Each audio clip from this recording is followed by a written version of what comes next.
5장 4절. 네. 사랑을 하는 사람은 날고 뛰어다니며 즐거워한다. 그는 자유롭고 아무런 거리낌도 없다.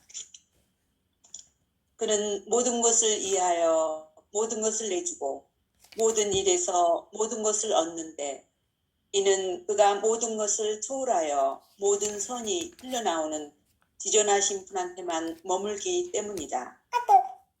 그는 은혜를 찾으려 하지 않으며 오히려 모든 은혜를 초월하여 그것을 주시는 분에게 자신을 맡긴다. 사랑은 가끔 한계를 모르고 모든 경계를 넘는다. 사랑은 짐을 져도 그 무게를 모르고 수고를 헤아리지도 않고 자기 힘에 붙이는 것도 마다하지 않고 할 수 없다는 핑계를 대지 않는다. 사랑은 모든 것을 할 수 있다고 믿게 하기 때문이다. 그래서 사랑을 하지 않는 사람이 실패하고 해내지 못한 그런 일에서 사랑은 힘을 발휘하여 좋은 결과를 낸다. 5절. 사랑은 깨어있고 잘 때도 숙면하지 않는다. 고나여도 게으르지 않고 무서운 일을 보아도 요동치지 않고 오직 활활 타오르는 불꽃과 같이 이로 솟아오르며 모든 장애를 무사히 통과한다. 사랑을 하는 사람은 누구든지 이 말이 무슨 뜻인지를 알아들을 것이다.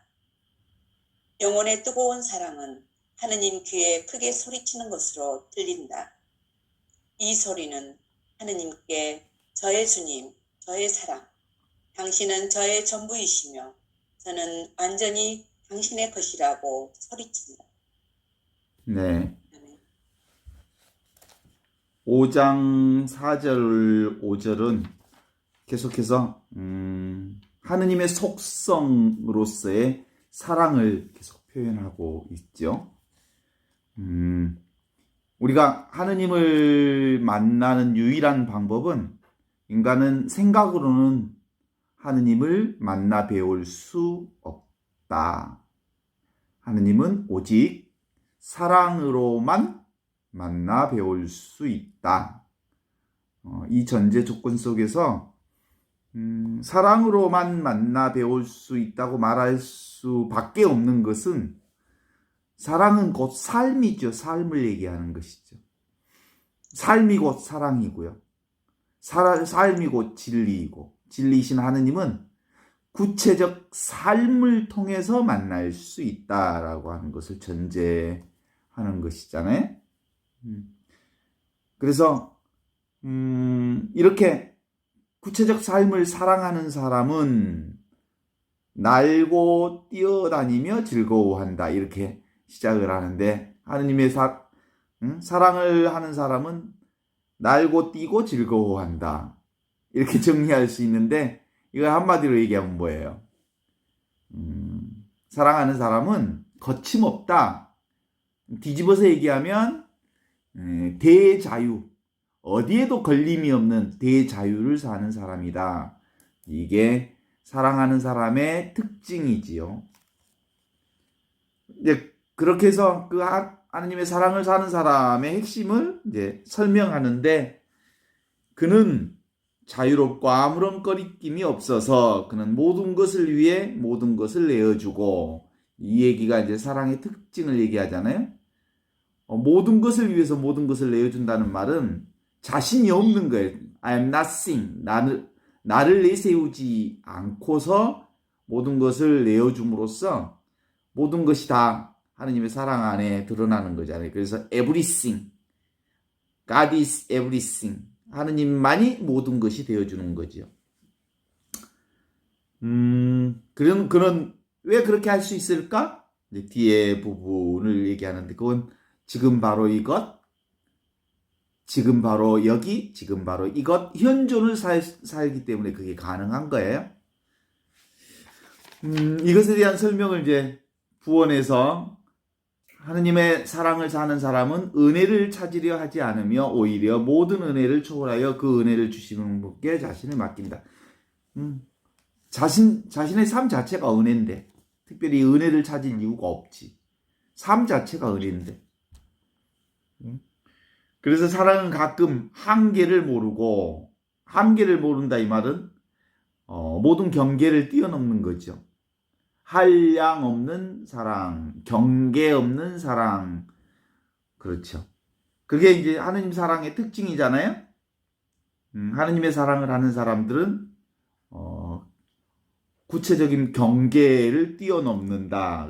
사랑은 짐을 져도 마다하지 않고, 이 짐이 뭐예요? 십자가, 고통, 어려움 또는 어두움이라고 하는 것까지를 포함해서 우리는 늘 사랑이라고 하는 쪽에 음과 양으로 비교해 보면 양, 밝음, 그리고 화남, 잘 풀림, 그리고 드러나는 아름다운 것, 좋은 것, 이런 쪽을 포괄하잖아요. 그런데 사실은 하느님의 사랑을 하는 사람은 경계가 없다고 하는 점에 있어서 우리 인간의 눈으로 보면 밝고 환하고 좋고 그리고 거룩하다고 보는 그 점만이 아니라 인간의 눈으로 보는 반대편 쪽 어둡고 힘들고 그리고 부담스럽고 그런 반대쪽까지를 모두 포괄해서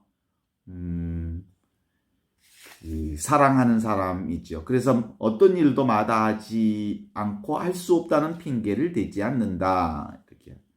사랑은 모든 것을 할 수 있다고 믿기 때문에 그래서 사랑하지 않는 사람이 실패하고 해내지 못한 그런 일에 있어서 사랑은 더욱더 힘을 발휘하며 좋은 결과를 만들어낸다.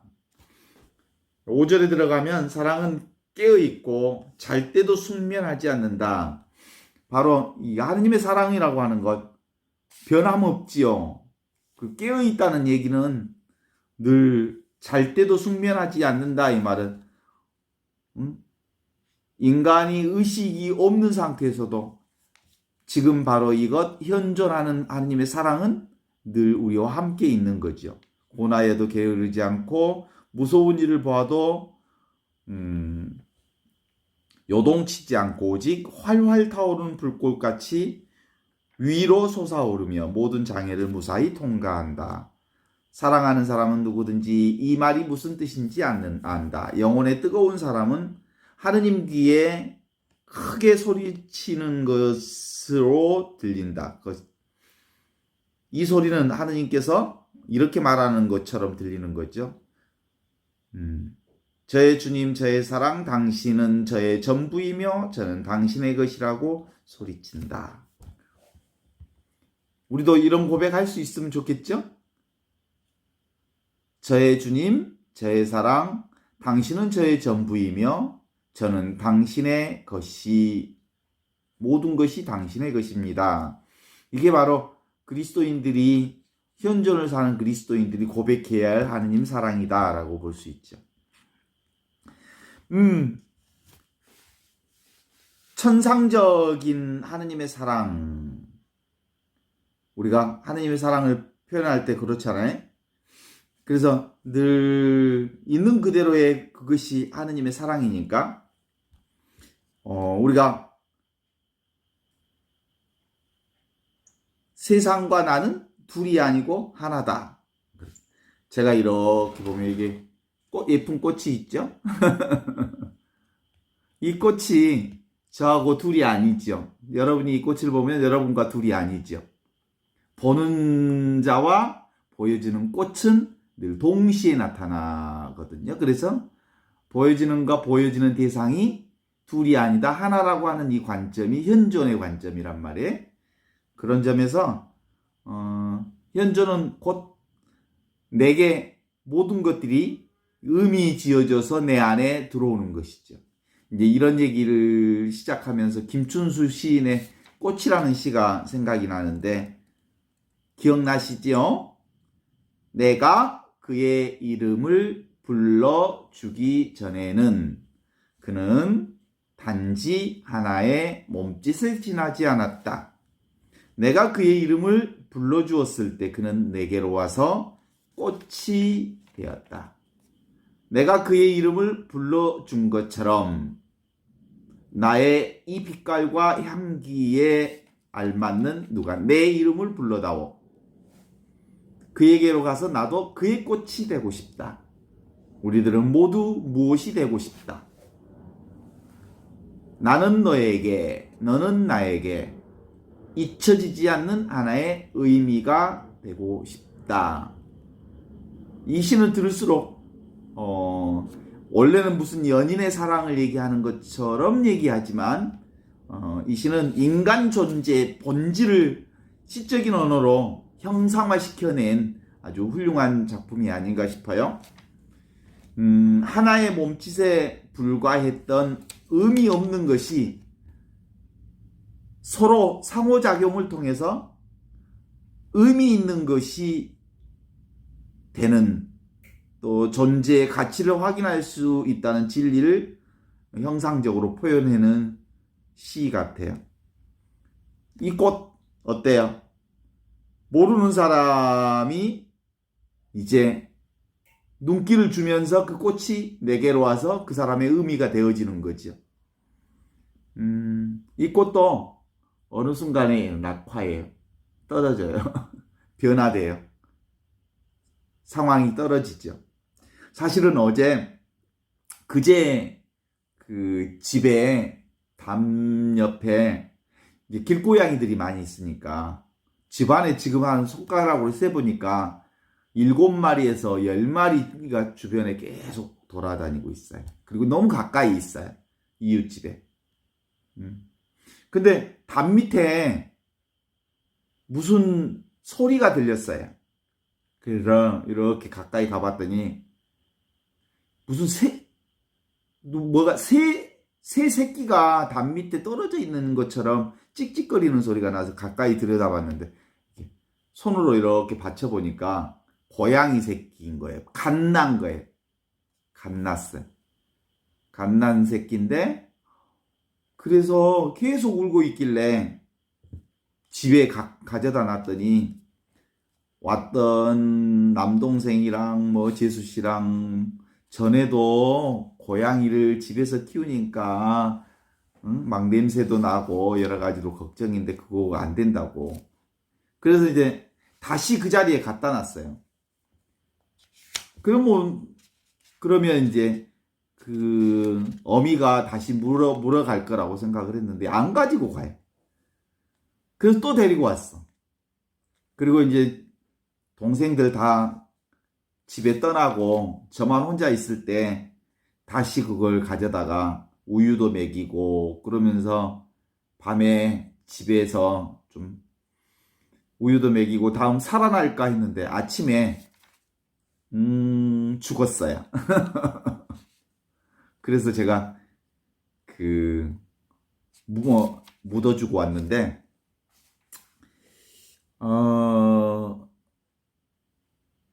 특별한 건 아니죠. 내게 어떤 인연이 될까 했는데 사라진 거지. 그런 고양이 새끼의 죽음을 보면서 그리고 다시 흙으로 되돌려주면서 인간의 만남도 그와 유사하지 않을까?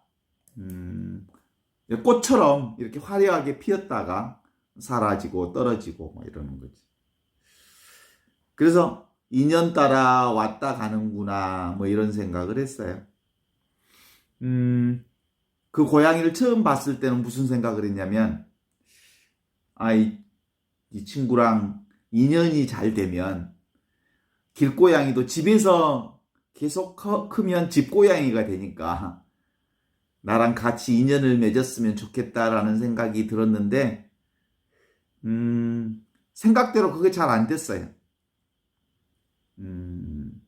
그래서 이 생각하면서 이렇게 있는 그대로 그냥 그걸 보았으면 가는 것이기는 한데 어떤 사물을 보면 소유하고 싶은 마음이 생기는 것 같아. 그리고 같이 있고 싶은 마음이 생기는 것 같아. 그래서 그 마음을 낸 거죠. 근데 그 상황하고 상관없이 그 아이는 이제 가게 된 거지. 그래서 어떻든 간에 한 생명이 왔다가 스치고 간 거잖아요. 마음이 쎄하고 아파. 쎄하고 많이 아팠어요. 그래서 왜 그런 쎄하고 아플까? 약간의 그 아이와 함께하고 싶어하는 집착이 내 마음속에 있었던 것 같아요. 그래서 쎄하고 아픈 것도 내가 만든 고다. 내가 만든 고통이다. 이런 생각이 들었어요. 그래서 이런 꽃도 사실은 내가 그의 이름을 불러주기 전에는 그는 하나의 몸짓에 지나지 않는 게 내가 의미를 부여하면 그는 내게로 와서 꽃이 되는 것처럼 결국은 실제로 현존이란 그래요. 이렇게 내가 보면 있어요. 생각하면 있어요. 그런데 내가 생각을 떠나면 없어요. 그렇죠? 그래서 나와 동시에 출현하고 사라지는 것이죠. 한번 눈 감아 보실까요? 눈을 감아 보시면 방금 보았던 여기 제 앞에 있는 꽃이 눈에 보이죠?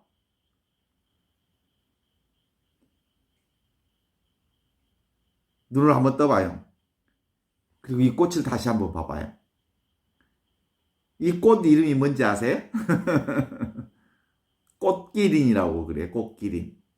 이 꽃에 대한 이름을 붙여줘요. 그리고 이 꽃에 대한 정보를 이제 알게 되기도 하고. 이 꽃은 계속 꽃이 피어요. 그래서 사람들이 이 꽃을 좋아해요. 저도 요즘에 이제 꽃을 보면서 어떤 느낌이 드냐면 꽃들 중에는 계속해서 꽃이 피어 올라오는 꽃들이 있어요. 그러니까 그런 꽃이 좋아요. 꽃이 낙화한 다음에 다시 그 꽃의 뒤를 이어서 또 피어지고 또 피어지고 또 피어지고 보통 이렇게 꽃 피어지는 꽃을 보면 막 2달, 3달도 가요. 왜냐하면 낙화하면서 그 뒤에 다시 꽃을 피워서 그러니까. 그래서 내 마음속에 이 꽃이 오래 가면 좋겠다. 이 꽃을 더 보고 싶다. 그 꽃을 오래 보고 싶다라는 생각이 있어. 그 모든 사람들이 당연한 일이겠죠? 오래 보고 싶다. 자주 보고 싶다. 이렇게 해서 오래 보고 싶은 그 마음과 함께 이 꽃이 있다가 어느 순간에 꽃이 사라지면 마음속에 아픔이 생기고 고가 생기는 거 아닌가? 뭐 이런 생각을 하게 됐죠. 어떤 물건을 보거나 어떤 사물을 보거나 어떤 생명을 보거나 마주친 다음에 그 다음에 그것에 대한 감정이 일어나요. 그래서 이 꽃을 보면 그냥 꽃이면 그만인데 그 꽃을 본 다음에 이것을 더 오래 보고 싶다라고 하는 감정이 일어나는 거죠. 그래서 그렇구나. 우리가 이렇게 현존을 살아간다고 하는 것은 있는 그대로 그것을 보는 건 현존이고 그 안에 이제 뭐가 끼어 들어가냐면 생각이 끼어 들어가면 그때부터 이제 제2의 생각이 들어가는 창조가 들어가는 거예요. 의미를 지어 넣기 시작하는 거죠. 그래서 우리가 지금 바로 이것의 현존의 삶과 생각의 삶은 2가지로 구분할 수 있어요. 모든 건 다 현존으로 드러나요. 그렇지만 2번째 작업은 그 현존에 대한 나의 생각이 발동하기 시작해요. 그러면서 의미를 갖기 시작하고 그 의미를 지속시키고 싶은 마음이 생기고 그러면서 거기서 이제 자기 생각과 다른 어떤 상황들이 있어지면 이제 고통이 시작이 되는 거죠. 그래요. 그런 점에서 지금 바로 이거 보고 듣고 느끼는 그 모든 것은 그냥 현존이에요. 그 현존은 나와 똑같은 모습으로 드러나요.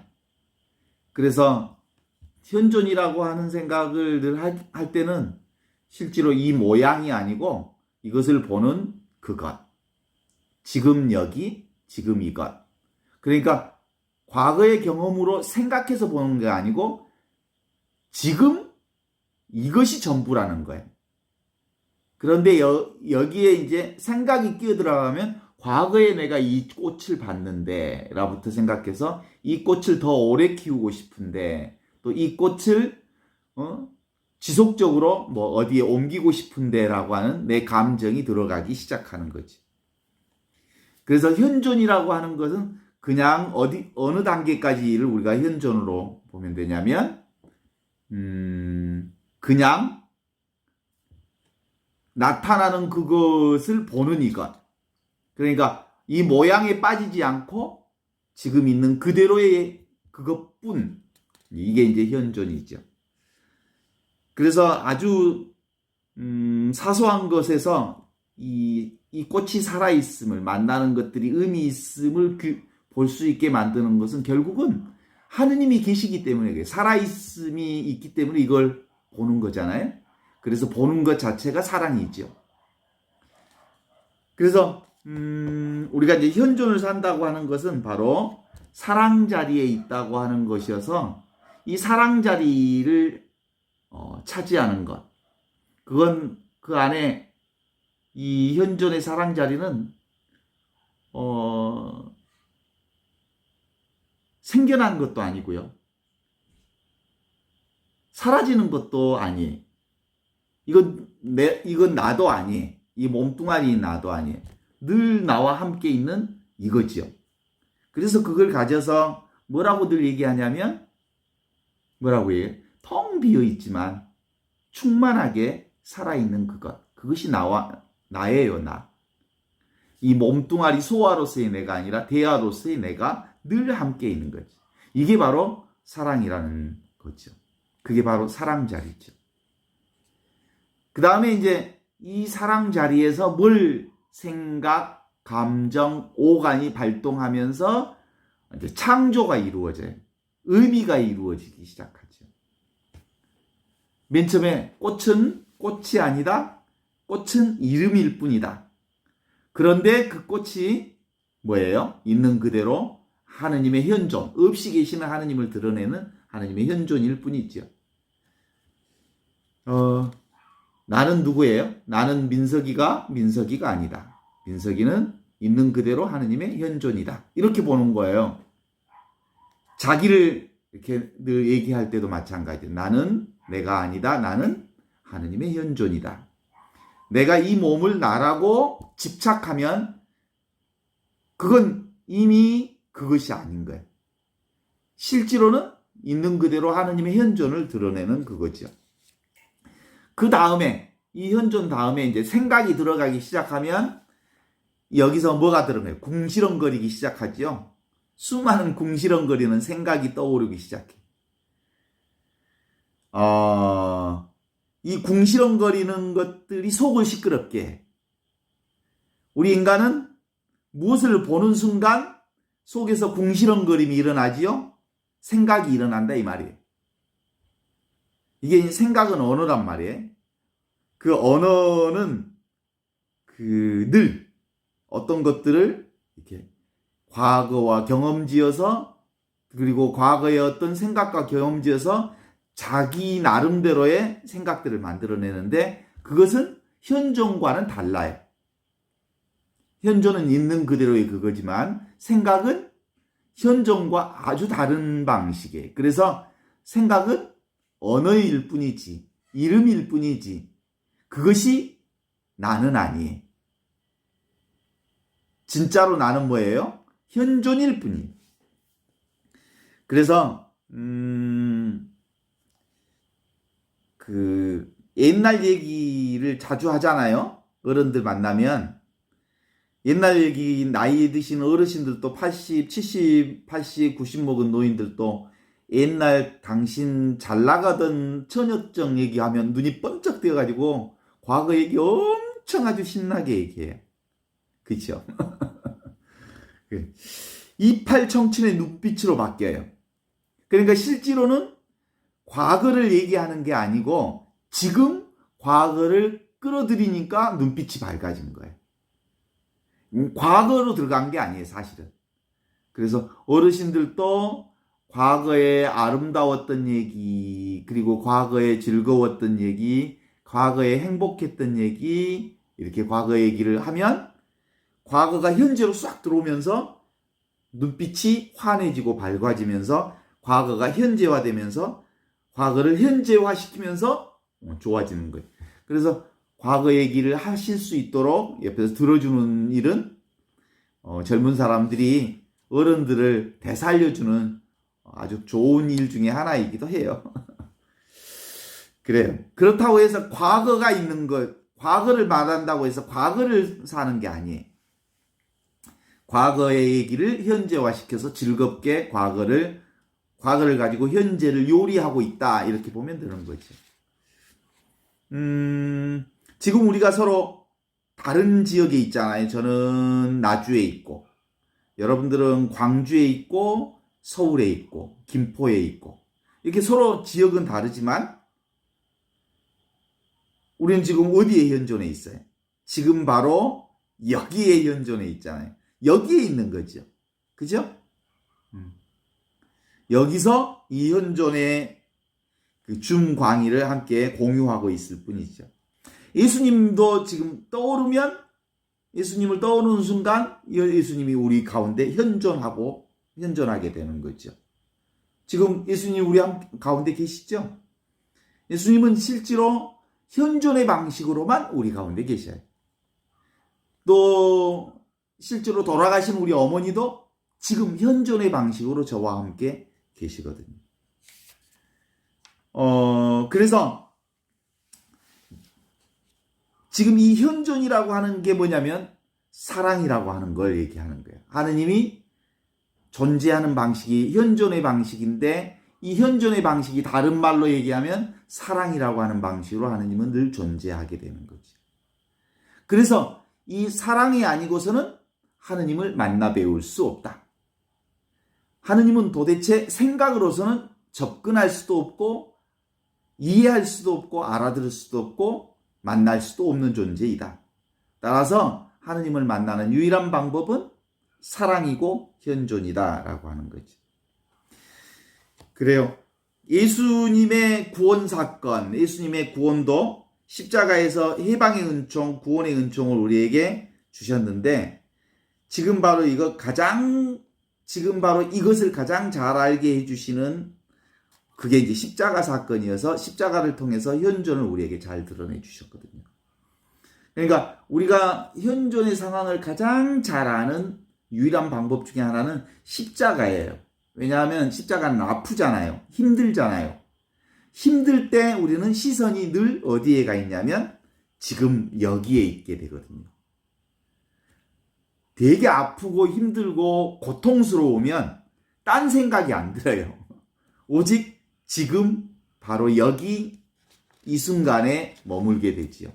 그래서 십자가는 은총 중에 은총이라는 얘기는 지금 여기 지금 이 순간에 가장 가깝게 있도록 해주시는 특징 중에 하나가 십자가이기 때문이에요. 또 사람이 막 화가 엄청나고 분노가 치밀고 그럴 때도 사실은 씩씩거릴 때도 어디에 있어요? 현존해요. 현존하고 가장 가까운 거예요. 사는 것이 괴로워서 이 현존 영성에 눈을 뜨게 되는 이유가 바로 그런 거예요. 사람들이 대개 하느님을 만나는 방법 중에는 어떤 때 만나냐면 힘들고 어려울 때 만난다는 얘기는 힘들고 어려울 때 하느님을 가장 쉽게 만날 수 있는 방법이거든요. 왜냐하면 하느님이 지금 바로 여기에 계시는데 그 지금 바로 여기에 계시는 그 하느님을 가장 가깝게 만난다는 건 힘들 때 내가 지금 여기에 있거든요. 되게 힘들 때, 너무너무 어려울 때 나는 지금 여기에 있거든요. 왜냐하면 지금 여기가 너무 힘들거든요. 그죠? 그래요. 그 다음에 힘든 현실이 내게 다가오기 시작하면서 이미 있던 그리스도의 현존을, 이미 있는 그분의 사랑을 아플 때, 힘들 때, 어려울 때 만나는 그거죠. 그래서 예수님의 가르침은 늘 죽어서 천당 가는 가르침을 우리에게 전해주지 않으시죠. 예수님 가르침이 어디에 있어요? 지금 여기 이것이 하느님 나라다. 지금 여기서 하느님 나라를 살아야 한다라고 하는 거잖아요.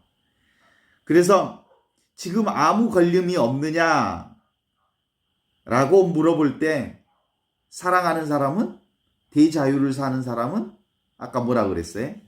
준주성범에 날고 뛰고 즐거워한다. 그는 자유롭고 아무런 거리낌도 없다. 그는 모든 것을 위해 모든 것을 내어놓고 모든 일에 모든 것을 얻는데 이는 그가 모든 것을 초월해서 모든 선이 흘러나오는 지존하신 분한테서 머물기 때문이다. 이런 거거든요. 실제로 현존하는 사람, 사랑하는 사람은 없이 계시는 하느님 사랑에 온전히 현존하게 되는 것이죠. 꽃이 드러나는 이것, 이게 이제 사랑이잖아요. 내가 이것을 불러주었을 때 단지 몸짓에 불과하지 않았던 꽃이 내게로 와서 하나의 꽃이 되었다라고 하는 고백과 같은 거죠. 사랑에서 한 생각이 일어나고 느낌, 감정들이 사라지고 그러죠. 생각, 감정, 오간, 이게 언제 잡혀요? 사랑할 때 이게 잡히죠. 이게 바로 아무것도 없는 사랑이 언제 나타나냐면 지금 바로 여기에서 은총으로, 축복으로, 은혜로 나타나는 거죠. 그러니까 이 꽃이 꽃으로 보이잖아요. 지금 이것이 은혜로 보이잖아요. 지금 여기가 아니고서는 도대체가 하느님의 은총과 은혜와 축복을 경험할 수가 없어요. 한번 우리 이제 이 꽃을 보는 과정을 한번 생각해 보실래요? 이 꽃을 우리가 시각으로 보면 이게 꽃이 망막으로 들어올 때는 이 눈에 거꾸로 들어와요. 그랬다가 망막 뒤에 뇌신경으로 들어가면서 해석이 돼요. 해석이 되면서 이 꽃이라고 하는 것을 인식하게 돼요. 뇌가 이 꽃을 읽어내는 거거든요. 그러니까 사실은 우리가 이 눈으로 보는 꽃은 있는 그대로의 꽃을 보는 게 아니고 이 뇌를 통해서 한번 걸러진 꽃을 보는 거예요. 그래서 사실은 이 꽃이 내 안에 있는 게 아니고 내 밖에 있는 것도 아니에요. 그죠? 나라고 하는 것이 이 내 안에 있는 것도 아니고 내 밖에 있는 것도 아니에요. 그냥 지금 이게 꽃을 보는 거예요. 뭐가 꽃이 본다고요? 텅 비어 있는데 모든 것을 알아차리는 그분이 꽃을 본다고요. 그분이 누구라고요? 하느님이라고요. 하느님이 곧 하느님이신 그분과 함께 내가 이 꽃을 보는 거지. 하늘이라고 하는 것이 우리 뇌에 이렇게 하늘을 볼 때 하늘이 있는 게 아니고 뭐가요? 우리 뇌 밖에 하느님이 있는 것도 아니고 지금 텅 비어 있지만 모든 것을 알아차리는 그분이 꽃을 보는 거예요. 우리는 늘 이 머리가 하늘을 보고 꽃을 보고 사람을 보고 뭘 본다고 생각해요. 그렇지 않아요. 그래서 사실은 우리는 알면 알수록 뭐라고 얘기할까? 모를 일이다 그래요. 그래서 우리가 이제 세상의 지식은 어떻게 시작해요? 모르는 것을 공부해서 알아가는 것이 세상 공부의 방식이잖아요. 그런데 우리가 영성 공부, 하느님을 아는 공부는요. 우리가 하느님을 안다고 생각했는데 하느님을 안다고 하느님을 만나기 시작하고 하느님의 사랑 가운데 하느님과 접하면 접할수록 하느님은 알 수 없는 분으로 만나요. 이해할 수 없는 분으로 만나요. 그래서 진정으로 하느님의 사랑 가운데 사는 사람은 어떻게 고백하냐면 하느님은 알 수 없는 분입니다. 하느님은 이해할 수 없는 분입니다. 라고 고백하게 되는 거죠. 그래서 하느님의 현존 가운데 가면 갈수록 불가사의하지만 그 뜻을 알아배울 수 없지만 알 수 없는 분이지만 너무나도 분명하게 그분이 나와 함께 있다는 사실을 알아차리는 그것이 바로 하느님의 영성이라고 그러죠. 그래서 실제로는 이건 인간의 방식으로 이해하려고 하거나 알려고 하거나 라는 방식이 아닌 그냥 사는 방식, 그리고 전부가 하느님 사랑이니까 나를 포함해서 모든 게 하느님의 사랑 가운데 있는 거기 때문에 이것을 이해하려고 하는 방식으로 들어가는 순간 하느님은 나하고 상관없는 분이 되는 거지. 그래서 이것뿐인데, 사랑뿐인데, 은총뿐인데, 은혜뿐인데 그 하느님 사랑은 그래서 뭐라고 그래? 조건 없는 사랑이죠. 우리가 조건을 걸면 그런 사랑은 없는 거예요. 그래서 하느님의 사랑, 현존의 사랑은 근본적으로 조건을 붙이지 않아요. 이 세상의 것은 늘, 이 세상의 사랑은 뭘 붙여요? 늘 조건을 붙여요. 조건 따라 또 세상의 것들은 일어났다 사라져요. 그렇죠? 그러나 하느님의 사랑은 조건이 없어요. 항상 있어요. 늘 있어요. 그리고 변함없이 있어요. 그런데 이 사랑은 일어났다 사라지는 사랑이 아니에요. 영원히 함께하는 사랑이죠. 그래서 하느님의 사랑은 나와 남이 따로 없는 사랑이 되지요. 경계 없는 사랑, 남이 없는 사랑, 대상이 없는 이것. 그래서 이 사랑은 어떤 것에도 걸리지 않는, 따로 있지 않으니까 걸리지 않는 거죠.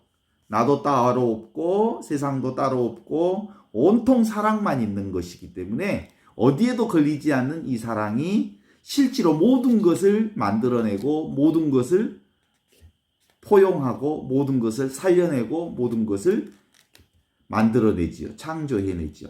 그러니까 우리의 생각도 사실은 어디에서 나오냐면 이 사랑에서 나오는 거예요. 그런데 이 사랑을 내 생각으로 조작해서 그것을 내가 착각 또는 허상으로 만들어 보는 거죠. 그러니까 내 생각이 들어가면 이 생각이 오염되기 시작한 현존이. 그래서 우리의 현존 공부 영성은 어디까지 가야 되냐면 실제로 늘 모든 건 이것뿐이다. 모든 건 하느님의 사랑뿐이다. 오직 현존뿐이다. 그리고 현존만이 우리의 삶을 살게 해주고 살려주고 사랑한다. 이렇게 보는 거죠. 그래서 당신의 정체가 뭐냐? 그러면 나는 나를 알 수 없다. 왜냐하면 나는 하느님과 온전히 하나로 살기 때문이다.